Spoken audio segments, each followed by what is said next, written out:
दोस्तों नमस्कार, ये है मार्गदर्शन फॉर सिविल सर्विसेज। मैं अनुराग चौधरी। दोस्तों आज की वीडियो में आप पढ़ेंगे यूपी बोर्ड के 6वीं कक्षा की पुस्तक पृथ्वी और हमारा जीवन का अध्याय 4 पृथ्वी की गतियाँ।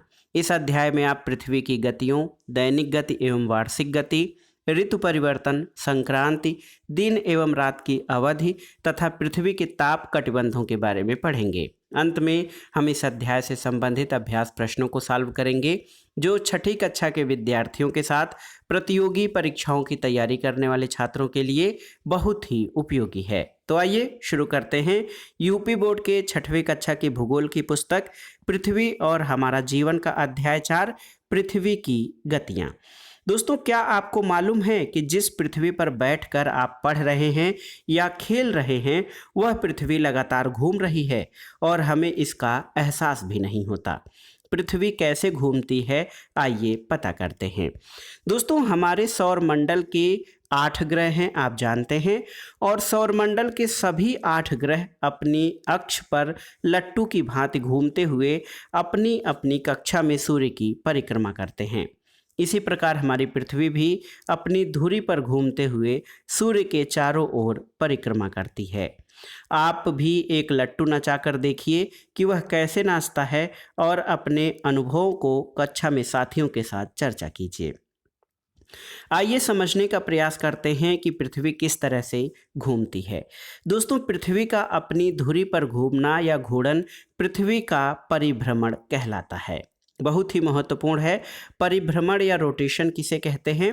तो पृथ्वी का अपनी धुरी या अक्ष पर घूमना या घूर्णन पृथ्वी का परिभ्रमण कहलाता है। और इस प्रकार पृथ्वी द्वारा अपनी कक्षा में सूर्य के चारों ओर परिक्रमा करना परिक्रमण या रिवोल्यूशन कहलाता है। पृथ्वी का अक्ष एक काल्पनिक रेखा है जो कि दोनों ध्रुवों से होकर जाता है। यहाँ पर आप देखिए ये उत्तरी ध्रुव और दक्षिणी ध्रुव, ये पृथ्वी के अक्ष को दर्शाती हुई काल्पनिक रेखा है और पृथ्वी इसी अक्ष के परितः घूर्णन करती है। पृथ्वी का अक्ष उसके कक्षा तल पर बने लंब से 23.5 डिग्री झुका हुआ है। यहाँ पर आप इस लंब को देख सकते हैं। तो पृथ्वी का जो अक्ष है या धुरी है उसके कक्षा तल पर बने लंब से 23.5 डिग्री झुका हुआ है। और दूसरे शब्दों में हम देखें तो पृथ्वी का अक्ष जो है वो पृथ्वी के कक्षा तल से 66.5 डिग्री का कोण बनाता है। यहाँ पर आप देख सकते हैं दोस्तों, ये कोण आप देखेंगे, ये कोण आप अगर जो देखेंगे तो ये 66.5 डिग्री का कोण बनाता है पृथ्वी का कक्षीय समतल इसके ध्रुव से। तो दोस्तों पृथ्वी का अक्ष पृथ्वी के कक्षा तल से 66 सही 1/2 अंश का कोण बनाता है और इस झुकाव को पृथ्वी के अक्ष का झुकाव कहते हैं। इस अक्ष के उत्तरी सिरे पर उत्तरी ध्रुव और दक्षिणी सिरे पर दक्षिणी ध्रुव स्थित है।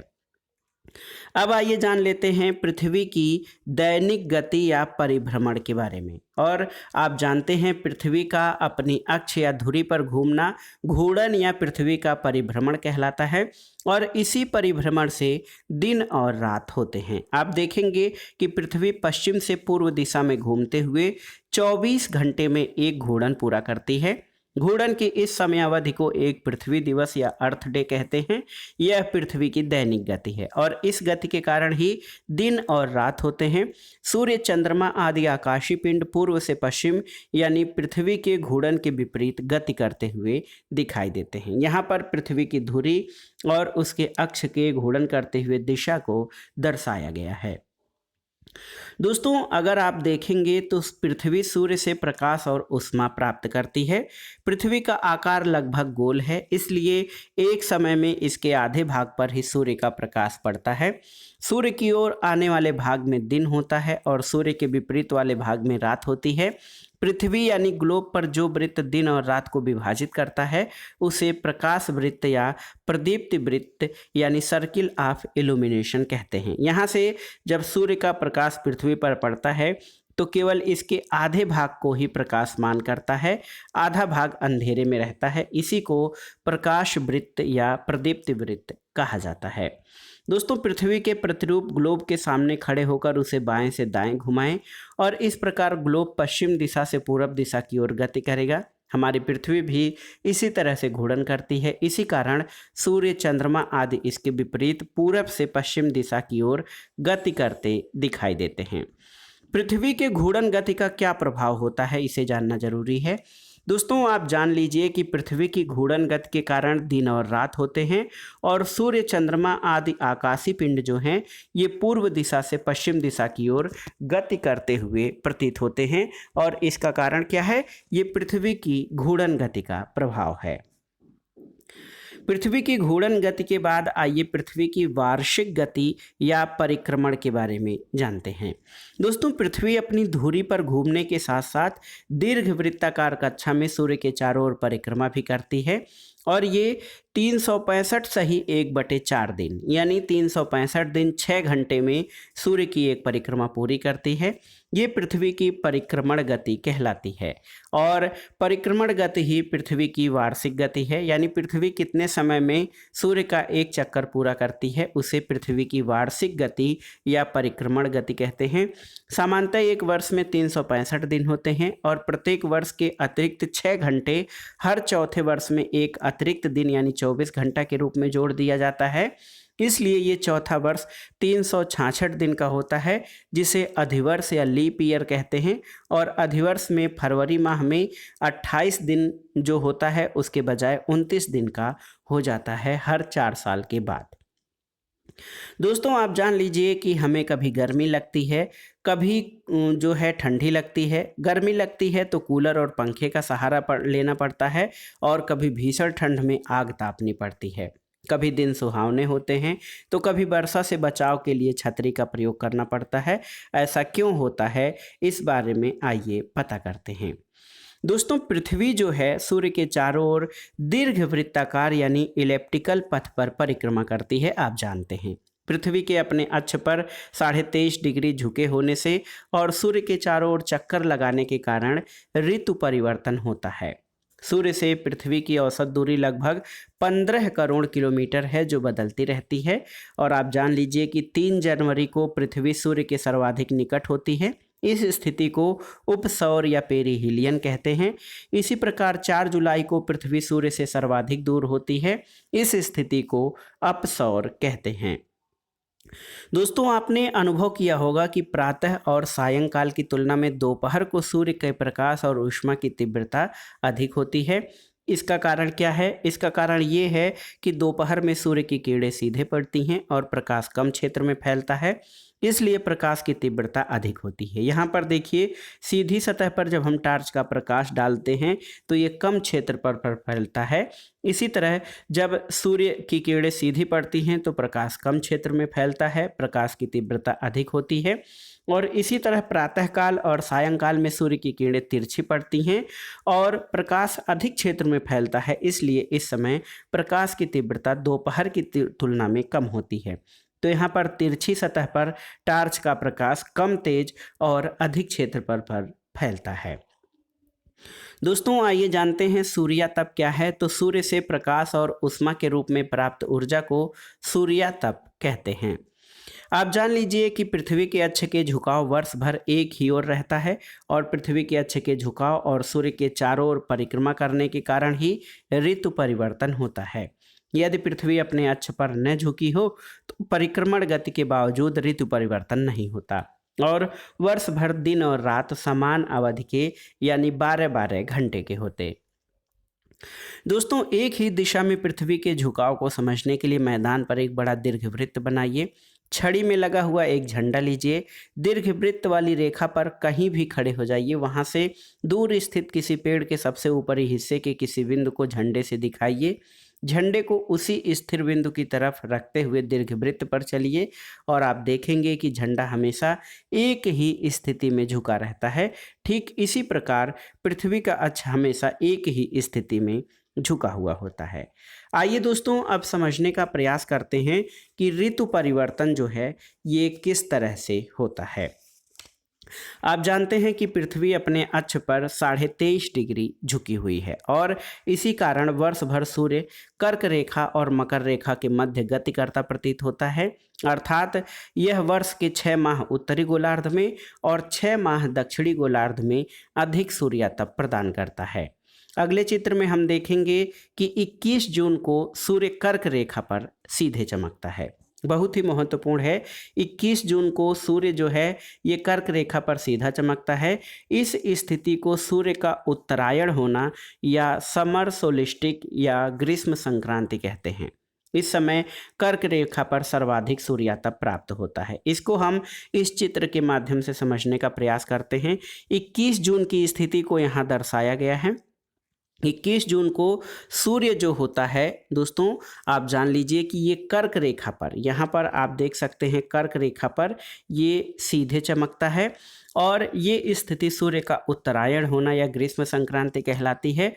उत्तरी गोलार्ध में आर्कटिक वृत्त के उत्तर पूरे भाग में दिन होता है। तो यहाँ पर देखिए उत्तरी गोलार्ध के आर्कटिक वृत्त के ऊपर, आप यहाँ पर उत्तरी गोलार्ध के आर्कटिक वृत्त के ऊपर देखेंगे तो पूरे भाग में दिन होता है और इसी प्रकार दक्षिणी गोलार्ध के आंतरिक वृत्त के दक्षिण पूरे भाग में यहाँ पर रात को दर्शाया गया है। और इस समय उत्तरी गोलार्ध में ग्रीष्म ऋतु और दक्षिणी गोलार्ध में शीत ऋतु होती है। उत्तरी गोलार्ध में ग्रीष्म ऋतु और दक्षिणी गोलार्ध में शीत ऋतु होती है, क्योंकि उत्तरी गोलार्ध में सूर्य का प्रकाश अधिक मात्रा में और अधिक तीव्रता से प्राप्त होता है। एक स्थिति को आपने देख लिया। उसके बाद इस चित्र के माध्यम से हम ये समझने का प्रयास करेंगे कि 22 दिसंबर को क्या स्थिति होती है। तो यहाँ पर 22 दिसंबर को सूर्य मकर रेखा पर सीधे चमकता है। यहाँ पर मकर रेखा पर सीधे चमक रहा है और इस स्थिति को सूर्य का दक्षिणायन होना या मकर संक्रांति या विंटर सोलिस्टिक या शीत संक्रांति कहते हैं। इस समय मकर रेखा पर सर्वाधिक सूर्यातप प्राप्त होता है, क्योंकि मकर रेखा पर सूर्य सीधे चमकता है। और इस समय आप जान लीजिए दक्षिणी गोलार्ध में अंटार्कटिक वृत्त के दक्षिणी भाग में, यहाँ पर दक्षिणी गोलार्ध में अंटार्कटिक वृत्त जो होता है हमारा, उसके दक्षिण पूरे भाग में दिन होता है और उत्तरी गोलार्ध में जो होता है आर्कटिक वृत्त, वहाँ पर पूरे भाग में रात होती है। और इस समय उत्तरी गोलार्ध में शीत ऋतु, यहाँ पर देखिए उत्तरी गोलार्ध में शीत ऋतु और दक्षिणी गोलार्ध में ग्रीष्म ऋतु होता है। तो इस चित्र से आप समझ सकते हैं। अब आप देख लीजिए 21 जून और आपने 21 जून और जो है 22 दिसंबर की स्थिति को देख लिया। अब आइए देखते हैं कौन सी स्थिति 21 मार्च और 23 सितंबर की स्थिति को। तो 21 मार्च और 23 सितंबर को सूर्य भूमध्य रेखा पर, ये जो हमारा विषुवत रेखा या भूमध्य रेखा है, इसको ऐसे देख सकते हैं। तो 21 मार्च और 23 सितंबर को दोस्तों सूर्य भूमध्य रेखा या विषुवत वृत्त पर सीधा चमकता है। इस समय न तो उत्तरी ध्रुव और न ही दक्षिणी ध्रुव सूर्य की ओर झुका होता है। पूरी पृथ्वी पर इस समय दिन रात की अवधि समान होती है, 12-12 घंटे की, और विषुवत रेखा पर सर्वाधिक सूर्यातप प्राप्त होता है। इन तिथियों को विषुव कहते हैं। 21 मार्च को दोस्तों वसंत विषुव होता है। यहाँ पर देखिए उत्तरी गोलार्ध में वसंत ऋतु और दक्षिणी गोलार्ध में ये शरद ऋतु होती है।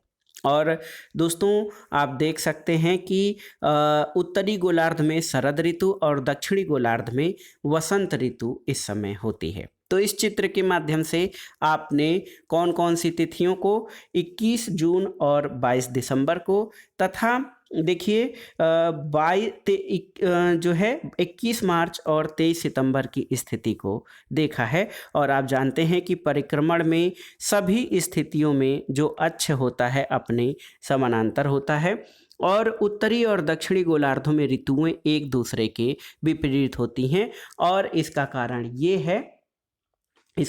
ये है दोस्तों कि पृथ्वी हमेशा अपने अक्ष पर झुकी हुई है। यहाँ पर आप देख सकते हैं ऋतु परिवर्तन किस तरह से होता है। तो ये ऋतु परिवर्तन को दर्शाया गया है, जो कि उत्तरी और दक्षिणी गोलार्ध में ऋतुएं एक दूसरे के विपरीत होती हैं।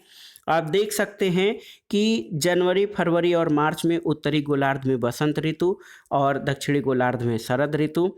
अप्रैल, मई, जून में उत्तरी गोलार्ध में ग्रीष्म ऋतु और दक्षिणी गोलार्ध में शीत ऋतु होती है। इसी तरह जुलाई, अगस्त, सितंबर में उत्तरी गोलार्ध में शरद ऋतु और दक्षिणी गोलार्ध में वसंत ऋतु। और अक्टूबर, नवंबर, दिसंबर में उत्तरी गोलार्ध में शीत ऋतु और दक्षिणी गोलार्ध में ग्रीष्म ऋतु होती है। दोस्तों 21 मार्च से 23 सितंबर के मध्य जो है ये उत्तरी ध्रुव सूर्य की ओर झुका होता है। 21 मार्च से 23 सितंबर के मध्य उत्तरी ध्रुव सूर्य की ओर झुका होता है। ये झुकाव 21 जून को अधिकतम होता है और इस अवधि में उत्तरी ध्रुव पर दिन और दक्षिणी ध्रुव पर रात होती है।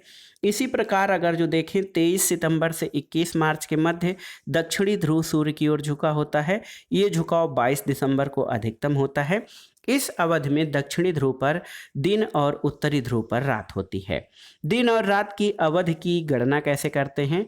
दोस्तों आप सभी ने ये अनुभव किया होगा कि गर्मियों में दिन लंबे अवधि के और रातें छोटी होती हैं। इसके विपरीत जाड़े में दिन छोटे अवधि के और रातें लंबी होती हैं। इसका कारण क्या है?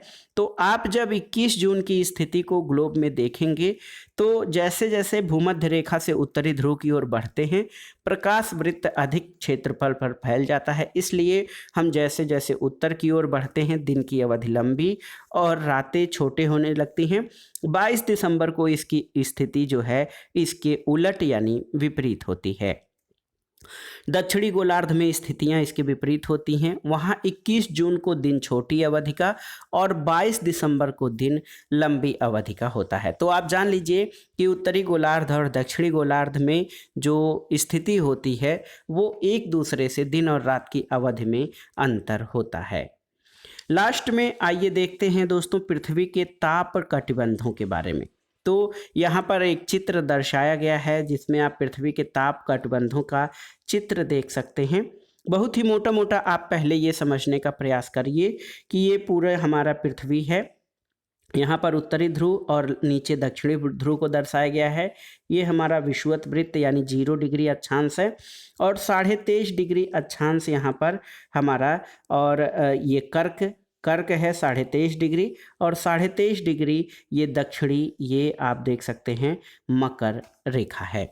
और इसके देखिए कर्क रेखा जो हमारा है कर्क रेखा के उत्तर में उत्तरी शीतोष्ण कटिबंध पाया जाता है 66.5 डिग्री उत्तरी अक्षांश तक और 66.5 डिग्री उत्तरी अक्षांश के उत्तर में उत्तरी ध्रुव। और इसी तरह जो मकर रेखा है दोस्तों मकर रेखा 23.5 डिग्री दक्षिणी अक्षांश है। यहाँ से लेकर 66.5 डिग्री तक जो है वो दक्षिणी शीतोष्ण कटिबंध पाया जाता है और 66.5 डिग्री जो हमारा दक्षिणी अक्षांश है वहाँ से दक्षिणी ध्रुव वृत्त पाया जाता है और उसके दक्षिण का भाग दक्षिणी ध्रुव या शीत कटिबंध एकदम पूरी तरह से शीत कटिबंध कहा जाता है। इसको आइए समझने का प्रयास करते हैं।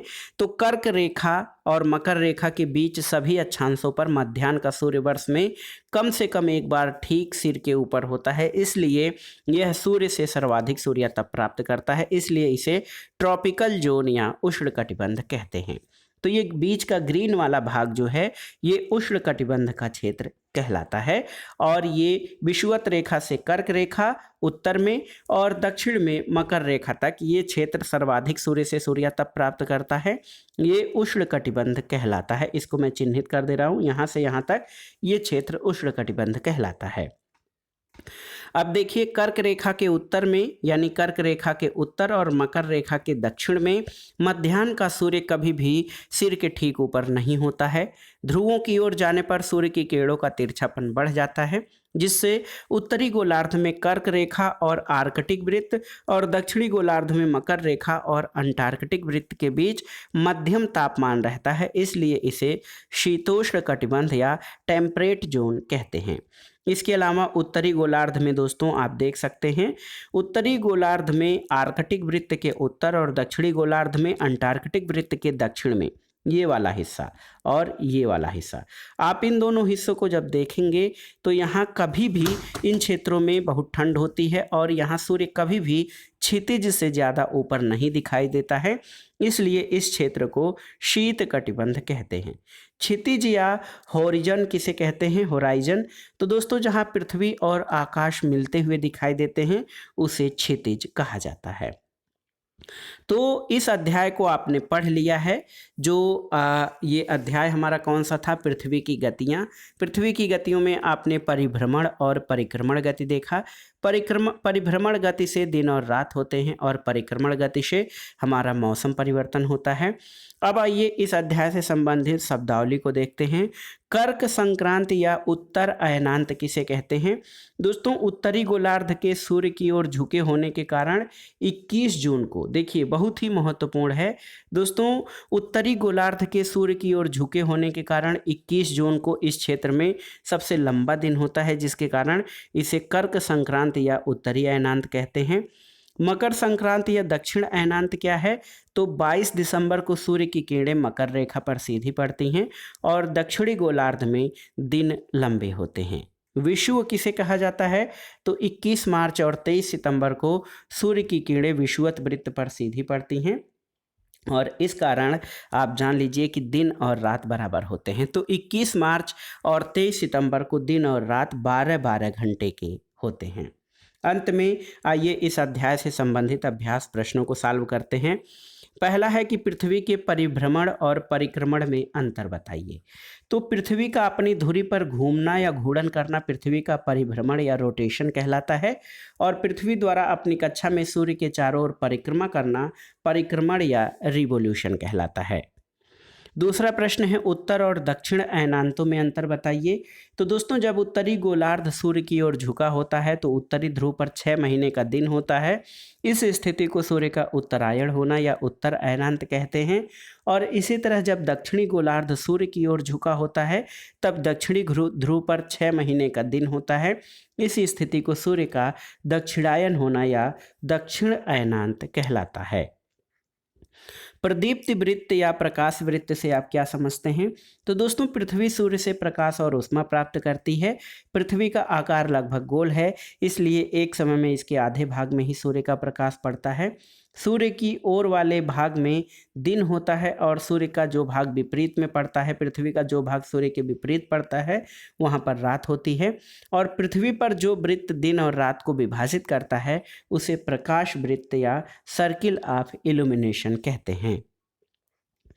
अगला प्रश्न है पृथ्वी के घूर्णन गति के प्रभाव का विवरण दीजिए। तो आप जानते हैं पृथ्वी की घूर्णन गति के कारण दिन और रात होते हैं और सूर्य, चंद्रमा आदि आकाशीय पिंड पूर्व दिशा से पश्चिम दिशा की ओर गति करते हुए प्रतीत होते हैं। क्योंकि हमारी पृथ्वी पश्चिम से पूर्व की ओर घूमती है, इसीलिए सूर्य और चंद्रमा पूर्व से पश्चिम की ओर घूमते हुए दिखाई देते हैं। पृथ्वी के ताप कटिबंधों का वर्णन कीजिए। दोस्तों, पृथ्वी पर 3 ताप कटिबंध हैं। एक तो उष्ण कटिबंध, शीतोष्ण कटिबंध, दूसरा और तीसरा शीत कटिबंध। कर्क रेखा और मकर रेखा के बीच सभी अक्षांशों पर मध्याह्न का सूर्य वर्ष में कम से कम एक बार ठीक सिर के ऊपर होता है, इसलिए यह सूर्य से सर्वाधिक सूर्यातप प्राप्त करता है। इसे उष्ण कटिबंध कहते हैं। कर्क रेखा के उत्तर और मकर रेखा के दक्षिण में मध्याह्न का सूर्य कभी भी ठीक सर के ऊपर नहीं होता है और ध्रुवों की ओर जाने पर सूर्य की किरणों का तिरछापन बढ़ जाता है, जिससे उत्तरी गोलार्ध में कर्क रेखा और आर्कटिक वृत्त और दक्षिणी गोलार्ध में मकर रेखा और अंटार्कटिक वृत्त के मध्यम तापमान रहता है, इसलिए इस क्षेत्र को शीतोष्ण कटिबंध कहते हैं। इसी तरह उत्तरी गोलार्ध में आर्कटिक वृत्त के उत्तर और दक्षिणी गोलार्ध में अंटार्कटिक वृत्त के दक्षिण में क्षेत्रों में बहुत ठंड होती है और यहाँ सूर्य कभी भी क्षितिज से ऊपर नहीं उठ पाता, यहाँ पर हमेशा ठंड रहती है, इसलिए इस क्षेत्र को शीत कटिबंध कहते हैं। अगला प्रश्न है कारण बताइए उत्तरी और दक्षिणी ध्रुव पर 6 माह का दिन होता है, क्यों? तो दोस्तों, उत्तरी या दक्षिणी ध्रुव पर 6 माह का दिन होता है। पृथ्वी अपने अक्ष पर 66.5 डिग्री अंश का कोण बनाती है, इसलिए वर्ष में 6 महीने उत्तरी गोलार्ध सूर्य की ओर झुका होता है और यहाँ 21 मार्च से 22 सितंबर तक 6 माह का दिन होता है। इसके विपरीत जब दक्षिणी गोलार्ध सूर्य की ओर झुका होता है तब वहाँ 6 महीने का दिन होता है। अगला प्रश्न है लीप वर्ष हर चौथे वर्ष क्यों होता है? तो आप जानते हैं कि पृथ्वी सूर्य का चक्कर 365 दिन और 6 घंटे में लगाती है, इसलिए प्रत्येक चौथे वर्ष में इन 6 घंटों को जोड़कर 24 घंटे यानी एक दिन पूरा हो जाता है। तो 4 वर्ष में जो लीप ईयर होता है फरवरी में उसे एक दिन यानी 28 में एक दिन जोड़कर 29 दिन कर देते हैं। इस वर्ष को लीप वर्ष कहा जाता है। अगला है दोस्तों सही पर सही कथन का और गलत पर गलत कथन का निशान लगाइए। 21 मार्च को दक्षिणी गोलार्ध में वसंत ऋतु होती है, ये गलत है। पृथ्वी सूर्य का चक्कर 365 सही 1/4 दिन में लगाती है, सही है। वार्षिक गति के कारण दिन रात होते हैं, ये आपका गलत है। वार्षिक गति के कारण ऋतु परिवर्तन होता है और दैनिक गति के कारण दिन रात होते हैं।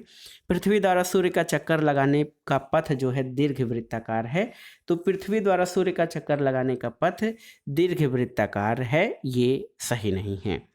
अब आइए देखते हैं स्तंभों का मिलान कीजिए।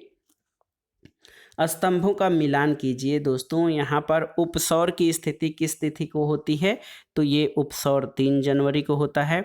वसंत विषुव ये 21 मार्च को होता है। अपसौर की स्थिति कब होती है, ये 4 जुलाई को। और शिशिर विषुव ये 23 सितंबर को होता है। तो दोस्तों ये था आज का वीडियो, 6वीं कक्षा का भूगोल, पृथ्वी और हमारा जीवन का अध्याय 4 पृथ्वी की गतियाँ। इसमें हमने पृथ्वी की दैनिक गति, वार्षिक गति, ऋतु परिवर्तन, विभिन्न प्रकार के संक्रांतियाँ और ताप कटिबंधों के बारे में पढ़ा। साथ ही हमने इस अध्याय से संबंधित अभ्यास प्रश्नों को सॉल्व किया, जो 6ठी कक्षा के विद्यार्थियों के साथ प्रतियोगी परीक्षाओं की तैयारी करने वाले छात्रों के लिए बहुत ही उपयोगी है। आप इन प्रश्नों को तैयार कर लीजिएगा। वीडियो आपको कैसा लगा हमें कमेंट बॉक्स में ज़रूर बताइएगा। वीडियो को लाइक करें, शेयर करें और इस चैनल मार्गदर्शन फॉर सिविल सर्विसेज को सब्सक्राइब करें। वीडियो देखने के लिए धन्यवाद दोस्तों। नमस्कार।